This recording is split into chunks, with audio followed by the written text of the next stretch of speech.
I got so much motherfucking design on right now. Break it down, bring it back, make it clap. I got 3 old thoughts, new guap, where that thing, bitches on my line, and you know. Halo teman-teman, hari ini saya akan membahas tentang materi sistem peredaran darah. Apakah kalian sudah tahu apa itu sistem peredaran darah?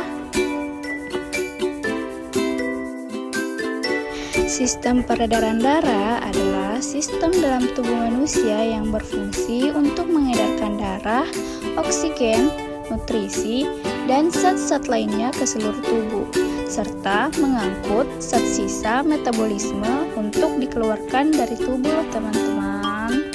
Nah, selanjutnya kita akan membahas tentang komponen utama sistem peredaran darah. Sistem peredaran darah membawa oksigen dan nutrisi ke seluruh tubuh, sekaligus membuang kotoran. Nah, adapun yang pertama yaitu jantung, organ utama yang memompa darah ke seluruh tubuh. Yang kedua, darah, cairan yang membawa oksigen, nutrisi, hormon, dan zat sisa.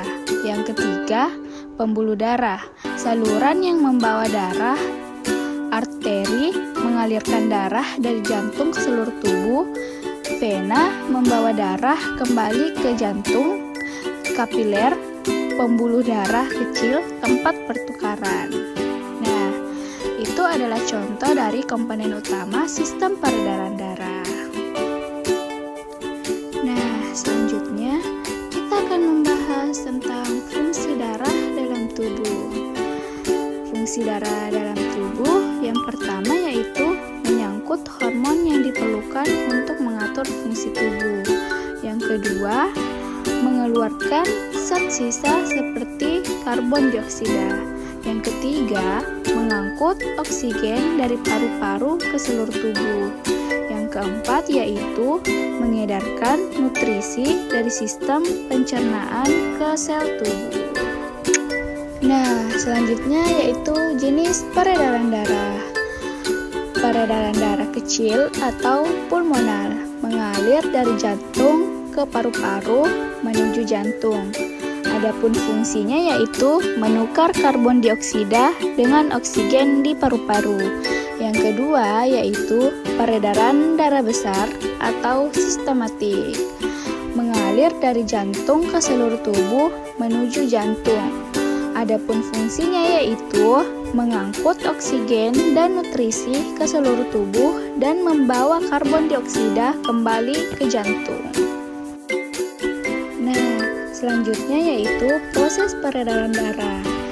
Proses peredaran darah ada 5. Yang pertama, dari tubuh atau kaya karbon dioksida masuk ke serambi kanan melalui vena cava. Yang kedua, masuk ke bilik kanan. Kemudian dipompa ke paru-paru melalui arteri pulmonalis. Yang ketiga, di paru-paru, darah melepas karbon dioksida dan mengambil oksigen. Yang keempat, darah atau kaya oksigen kembali ke serambi kiri melalui vena pulmonalis. Yang kelima, masuk ke bilik kiri, lalu dipompa ke seluruh tubuh melalui aorta. Nah, ada beberapa gangguan pada sistem peredaran darah. Yang pertama, hipertensi. Hipertensi adalah tekanan darah tinggi. Yang kedua, aterosklerosis adalah penyumbatan pembuluh darah akibat penumpukan plak. Yang ketiga, yaitu anemia. Anemia adalah kekurangan sel darah merah dan hemoglobin. Yang keempat, leukemia. Leukemia adalah gangguan produksi sel darah putih. Yang kelima adalah gagal jantung. Gagal jantung tidak mampu memompah darah secara maksimal. Yang keenam, ada stroke. Stroke adalah suplai darah ke otak yang terganggu. Nah, yang terakhir, saya akan memberikan tips untuk menjaga kesehatan jantung dan pembuluh darah. Yang pertama, teman-teman harus menjaga pola makan yang sehat dan rendah lemak.